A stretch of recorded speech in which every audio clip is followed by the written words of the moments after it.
Hi, you're listening to The Island of a Lost Pilot by Rajesh Bhatia, narrated by Deepak Agnihotri. Chapter 22, Mr. X. Another wave rushed towards Rohan, submerged him, and again Rohan was pulled inside the sea. One more wave arrived and barely reached his feet. After about 15 minutes, he got up and moved ahead like a drunkard. He looked around the place and away from the beach, found a cluster of trees across a grassy land. Yes, he could find food there. On his left were rocks and a gradual slope of large boulders and stones to reach up to the highest point of the rock. He reached the trees after crossing the grassy land. There were coconut trees which he could identify. Rest of the trees and the small shrubs and plants he was unable to identify. There were trees bearing some unknown fruits which he dared not to eat, as they could be poisonous or harmful. He searched the ground under the coconut trees and found a few coconuts, but they were either rotten or eaten up by some insects or worms or coconut crabs perhaps. Ultimately, he found a fresh fruit, but the problem was that he didn't have any tool to peel it open. He searched around and found a sharp stone. He sat on a boulder and with the stone started hammering the coconut to tear away the covering layers. He was impatient with hunger and eventually, after about 20 minutes, was able to remove some of the covering and crack the shell. He lifted his head to drink the sweet liquid, and from the corner of his eyes he felt some movement behind the trees, about 50 meters away. He was alarmed and looked in that direction. Nothing, or no one was there. The wind was wild and moving the tree leaves. Perhaps he had seen some branches moving with the air. Were there more animals besides these boobies, crabs, and the seagulls? He thought. He looked at the trees for monkeys. There were none. The water from the coconut was very sweet and refreshing. He felt his strength coming back to him, and now he was after the cream of the fruit.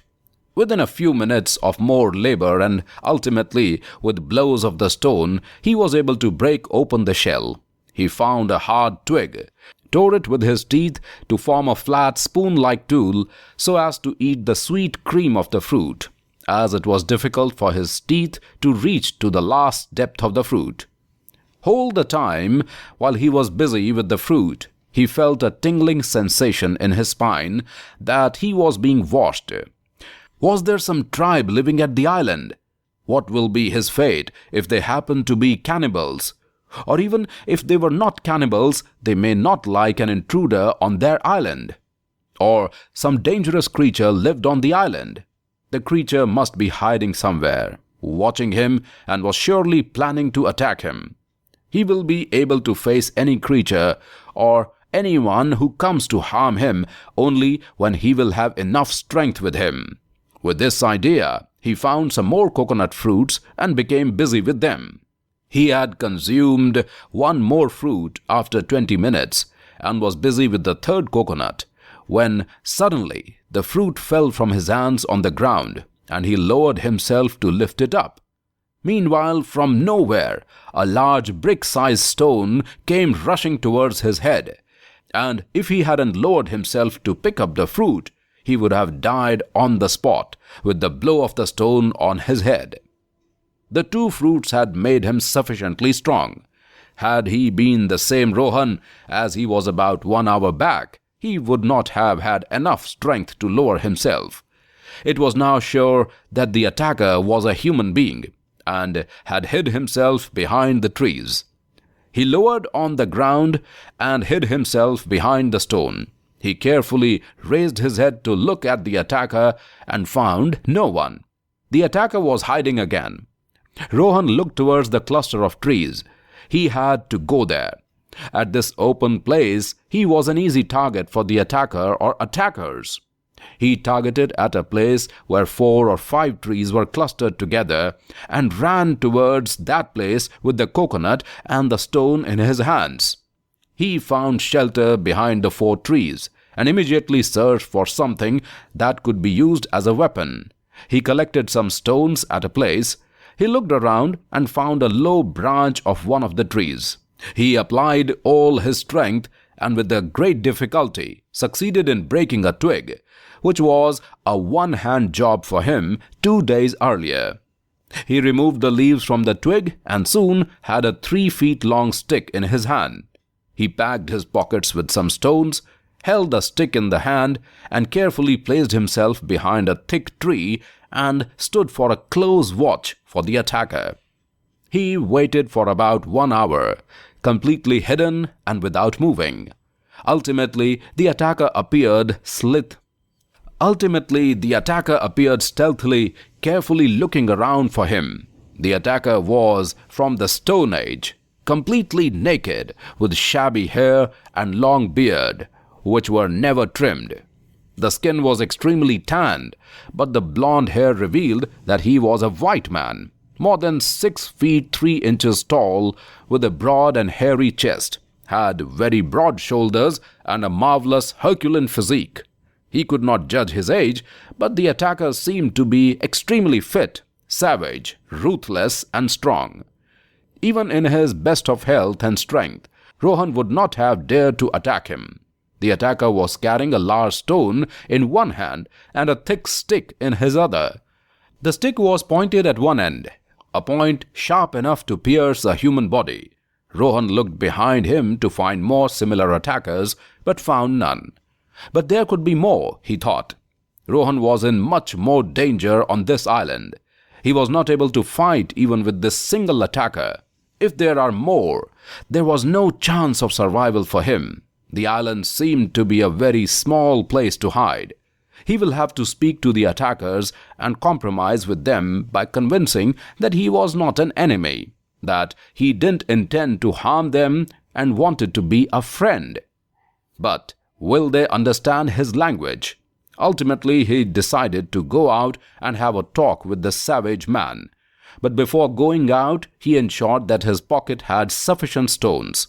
He hid the stick behind his back into his t-shirt through the collar. He stood erect, moved his hand behind his shoulder, and practiced to take out the stick with a lightning speed for his defense. Rohan slowly moved out with his hands up in the air and called out, "Please understand, I am a friend. I am not going to hurt you." He moved ahead and confronted the naked man. Rohan kept himself about 4 or 5 feet away from the man, stared in his steely blue eyes, and tried to judge his character. He was strong, but his eyes told that he was frightened. He was about 24 to 25 years of age, but was childlike in his manners. He seemed to look at Rohan pleadingly. He had attentive eyes that kept on shifting from Rohan to far behind Rohan's back, as if he was also waiting for some more men to appear. Rohan tried to judge the psychology of the person he faced. There were 2 options for this person. One option was to become a friend of Rohan, which seemed unlikely because this person and his companions were the owners of this territory, and an outsider was unlikely to be welcomed. The second option seemed more plausible, to attack Rohan and capture him or even kill him. Rohan took a bit longer to estimate, and this was a fatal mistake. The frightened, pleading eyes became curious, alert, and suddenly defensive. Without any word, the man dropped his stone, raised his stick, and hit Rohan on his head. Rohan could not protect himself from the blow, but due to a reflex action, he brought his hand on his head to protect his skull. The hands protected the skull, but the blow was too much for the hands. It appeared that some bones of the hands must be broken. Rohan sat on the ground, hands still crossed on his head, eyes on the attacker, looking from between his crossed hands, waiting for his next move. The man attacked again, and Rohan ducked down. The blow fell on his back, but luckily the hidden stick under his shirt took the blow. The man raised the stick over his head for the next blow.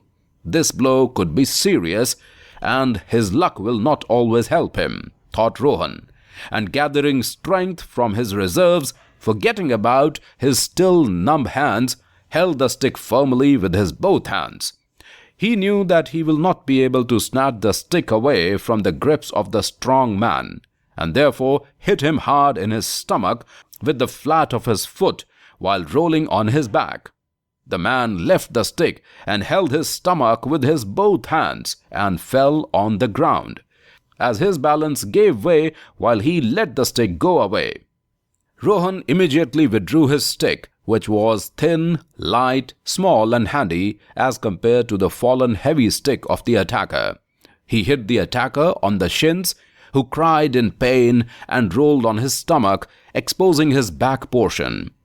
Rohan hit the next blow on the exposed bum, which tempted him for the beating. He cried with pain and tried to get up, still rubbing his shins with one hand and the bum with the other hand. Rohan waited for him to stand up and hit him on the bum continuously for 4-5 times again, and could see it becoming red, careful not to hurt him very hard or to hurt him at vital places. The man, weaponless now, ran away from Rohan, rubbing his bum and crying like a child. Rohan smiled at the sight. He must have remembered his school days, if he had ever gone to school and beaten like that. But Rohan was worried. This problem was solved for the moment. What will happen when he will go with his red bum to his family and tribe? He should find some safe hiding place, and he looked around for the same. He didn't dare to go towards the place where Mr. X or the attacker had gone inside the trees. Instead, he found a large tree with dense branches full of leaves. Yes, this tree will be a proper hiding place if monkeys are not around. He reached near the tree and looked around carefully. Nobody was visible. All the relatives of X will be busy watching and nursing his bum. With great difficulty, he climbed the first branches of the tree, then the second and the third. Now the branches were nearer and the climb was easier. Now crawling on his belly, when he was about 40 feet from the ground, he selected a cluster of leaves as an appropriate resting and watching place, still looking for X and his friends. Suddenly, he jumped and was almost about to fall on the ground. The reason was the thousands of large ants on the branch. He corrected his position and immediately removed the ants from his palms and hands. He had shaken all the ants away, but still more than 24 ants were clinging to his hands. They had dug his hands with their pincer-like claws. He sat on the branch and carefully detached each and every one from his burning hands. Some ants were not willing to leave him, and he had to pull them away. They had left their pincers in the flesh, and Rohan had to remove them carefully with his nails. His hands were bleeding at many places. He looked at the home of the ants. More and more ants were emerging from a 2-inch diameter hole of the thick branch. He had disturbed them, and the soldiers were out from the nest to have a fight with him. The branch now had a 3 feet wide black patch of ants around the hole. Rohan backed away, chose another branch and rose further higher. The ants should go down to the ground, not up, he thought, and ultimately found another place suitable for his purpose. He lay on the branch on his chest, hands dangling down, holding the branch, panting with exhaustion. After 10 minutes of rest, he got up and sat on the branch. Through the dense leaves, he looked down and took a survey of the island. On the western end was a half-kilometer-long range of cliffs, with an average height of about 100 feet. On his south end, there was a grassy ground, sloping gradually towards the sea via a beach through which he had entered. This tree was about in the middle of the island, and on the north was the expanse of a jungle. The eastern side also had rocks about 30 feet high, but not that wide as they were on the western side. The approach to this island appeared only through the beach on the south end. His friend X must be living towards the far north end of the jungle with his family and friends. How many were there?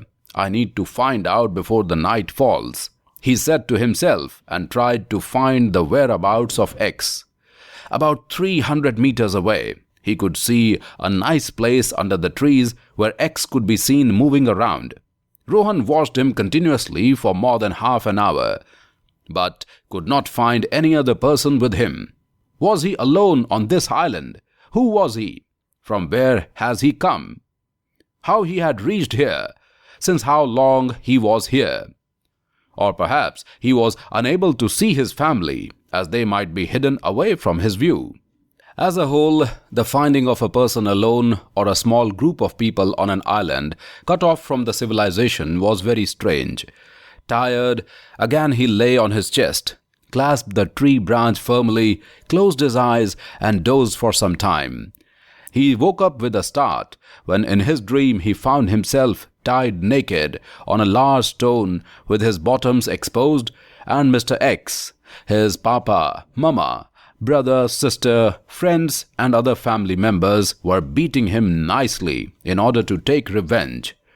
From his position, he could see the beach about half kilometers away, and there he was, taking a bath in the sea, the stick again in his hands, poking it in the shallow waters now and then.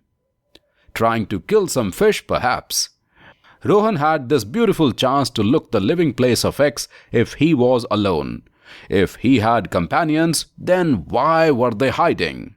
It was evening, and he dared not risk his life because of these savage people wandering on this island in search of him for a kill during the night time.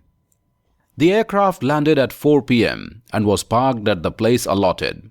Shekhar took out his clothes bag while Ming lifted the food basket and the icebox. The attendant was summoned and was instructed to get the plane refueled and made ready for tomorrow's journey. Ming locked the doors and both moved towards the parking lot. "Let the baggage remain here. It will save the efforts and the customs check also," Ming explained. Rohan quickly got down the tree and, carefully hiding behind from one tree to another, reached at that place where X lived. It was an opening between a few trees, and the place was made suitably comfortable. Some thin tree trunks were cleaned of leaves and used as supporting pillars for thinner twigs, which were covered with large leaves to form the roof of a small hut. Inside the hut, a comfortable bed was made with soft twigs and leaves.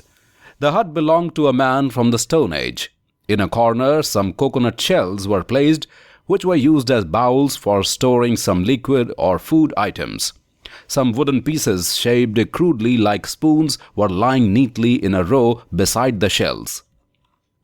In one corner, 3 stones were placed in the shape of an inverted U to form a primitive stove. A few stones were lying beside the stove along with dried wood and twigs, obviously used to light fire for cooking purposes.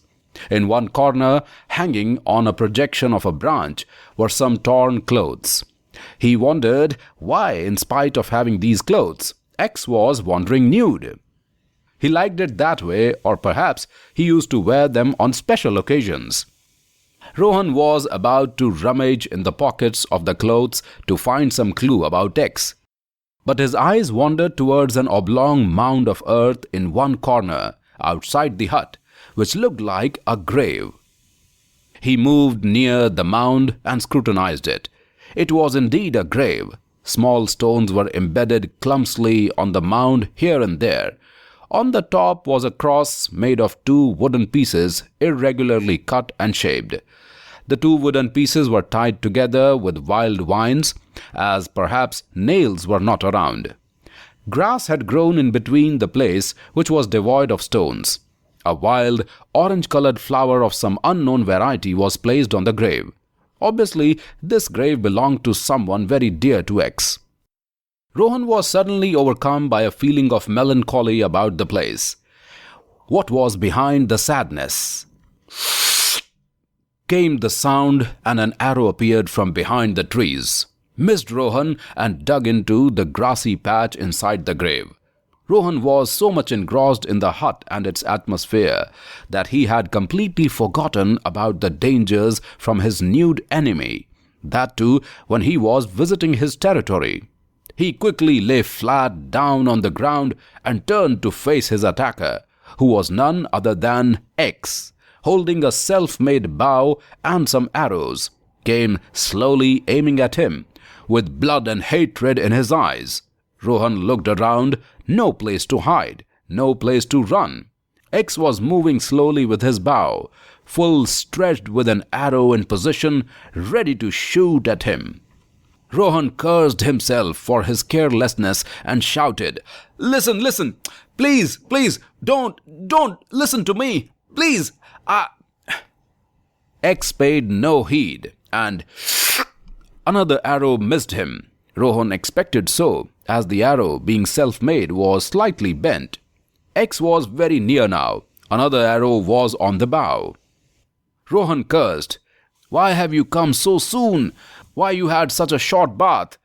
You should have stayed longer. Was the sea not pleasant?" X was not moved by his cursing remarks. He stretched the arrow on the bow to its fullest. Rohan closed his eyes. Now his end was certain. X had missed the previous shots, but from this close range he was sure to be killed, or at least wounded really bad. Now, he waited with closed eyes. "Oh God, forgive my sins.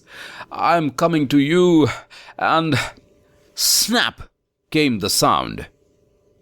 Rohan immediately opened his eyes to find the cause of the sound. As the arrow again missed him and hit somewhere else, he looked at X, who was looking at his broken bow with surprise. In order to kill him for sure, he had pulled it so hard that it couldn't withstand the extension and was in two pieces, completely useless now. Rohan had his chance. He took out his stick and waving at X, who in turn moved back, remembering his bum beating, moved away quickly from the place. Rohan didn't intend to hurt X, and therefore only threatened him with the stick. X was also surprised that, in spite of his killing attack, he was not beaten. Rohan promised to himself that he will remain careful now onwards. Rather, he would have a watch on X. It was also now almost clear that nobody was on this island except him and X. Hungry and exhausted, he moved on in search of food. In a city like Delhi, on every corner you could find food any time of the day and night, if you had the money. He had enough money on him to feed him for the next generation. But alas, he was not in a city. He slowly moved on, looking at the fruits of the various trees so that he could find something to eat. Ultimately, he found a tree, laden with dozens of orange-like fruits. The tree was not tall, and he picked two of these greenish fruits. He didn't intend to sit there and eat the fruits, as he was not sure of X, who could appear from nowhere and attack him. He moved on to his hiding place, the tree top. On the way, he found one good coconut fruit and picked that too. Sitting on the tree trunk, he tried to peel the orange-like fruit, but couldn't, as the skin was not like an orange. Ultimately, he used his teeth to peel the skin of the fruit like an animal does. He had cut his nails only 3 days back, which were sure to grow very long, as now onwards he will not be able to cut them on this island. He will also become more like an animal. After a few months, he will also grow hair and beard like that of X. His clothes will also not last very long, and then he will also have to roam naked like X. At that time, he will look like a younger brother of X, and perhaps then X will accept him. The fruit had a peculiar taste.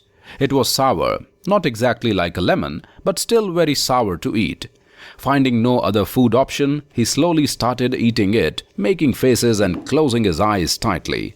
This fruit also had 9 or 10 slices or partitions, as in an orange, but these slices were hard to separate, as they were tightly sticking to one another like the outer skin. He slowly consumed the whole fruit. Besides being sour, there was a taste of bitterness also. Perhaps the fruit is unripe, he said to himself.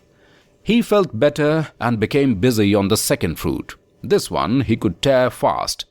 And also now its taste felt better, as his taste buds had become adjusted to this taste. He was now busy with the coconut, in between looking towards the direction of the hut, and found smoke emerging from the hut. What was X cooking? He wondered. He left the coconut, descended the tree and carefully reached behind the tree near the hut from where he could watch X. X had lighted some dried twigs in his stove and was carefully roasting a fish held in the tip of a large knife. He removed the fish from the knife and Rohan shuddered at the sight of the knife. X had a weapon also. He will have to be very careful. As X had broken his bow, he might use his knife next time. The smell of roasted fish reached Rohan's nostrils. To make friends with X was better. Both may catch fish, roast and eat together. X roasted another fish, spread a large leaf on a coconut tree on a slab of flat stone and cut the fish into 4 to 5 pieces each. He got up, brought some powder from a coconut shell and sprinkled on the pieces. "What is in that shell?" wondered Rohan. X finished the fish, went to the right corner of the hut, lifted a stone and kept the knife under the stone. "So he keeps the knife here," said Rohan to himself. X lifted the bones and remains of the fish along with the leaf, left the hut and was back in a minute. He had thrown the waste at some destined place. X took the stick, looked around the hut and left for some errand. Rohan carefully followed him up to the grassy land. X was going towards the beach. Rohan thought something and rushed towards the hut. He lifted the stone and picked up the knife. He searched near the stove and found 2 fish wrapped in leaves. He smelled one fish to ensure that it was not rotten. He put some more dried twigs in the stove and blew air with his mouth. After a little effort, flames appeared. He hooked the fish on the knife and roasted it the same way as X did. He took a leaf and cut the fish into 2 parts. The coconut shell contained salt, obtained probably by evaporating sea water. Rohan sprinkled some salt, wrapped the hot fish in a leaf, and quickly left the place. He thought of taking the knife along with him, but left it at its place. If X didn't find the knife, he would be furious. Rohan sat on the tree at his favorite place and started eating the fish, which was not properly cooked at all. The edges were burnt and it was uncooked in the center. But still, the need rather than hunger made it possible for him to eat. Eating the fish helped him a lot. He felt much better, but was still hungry. After many days, he had consumed some real food containing protein and other necessary stuff. He peeled the coconut and finished that too. He was now worried about the night. Where will he sleep? On the tree. He might fall from the tree. There seemed no place on the land which was safer than this place. He will have to explore in the morning. Making X a friend had its benefits. X had the hut, thus the place to live and cook. He could catch fish and knew how to make fire. He had salt and a knife also. Yes, he was in need of X as a friend. But does X need him too? Perhaps not. He needed X because he himself was new here. But X didn't need him. Rohan was only an intruder for him. X was living here on his own and it was sure that he won't wish to share his home with Rohan. Rohan got down and resumed his position behind the tree near the hut. X was cooking again. It was late evening and will be total darkness after some time. He managed to steal a roasted crab now, which was placed on the slab, and reached up to his tree top. He ate the crab, which was cooked properly this time. Obviously, X had been cooking for a long time and was a better expert. He dozed on the tree and went to sleep in an awkward position, face down on the tree, hands and feet dangling on sides, clasping the branch firmly lest he could fall. 25th March 2008, Tuesday, 6:15 a.m. Rohan woke up with a headache when the morning sun rays filtered through the tree leaves and struck his face. He was unable to sleep on the tree due to the risk of falling down. After 3 or 4 hours, he had got down and moved towards the grassy field near the beach. The moon was shining and he found a place on the western corner where the trees were about to end. He hid himself in the tall grass and tried to sleep there. The grass was moist and had a peculiar smell. After some time, he was able to sleep, as he felt himself safer here. But throughout the night, the dreams of the day and the previous day's activities engulfed his thoughts. He was not sure whether he was seeing all these activities in his sleep or he was recalling them while he was trying to sleep. He slid more inside the grass and was sure that X won't be able to locate him easily. He again went to sleep and woke up about 2.5 hours later, feeling much better.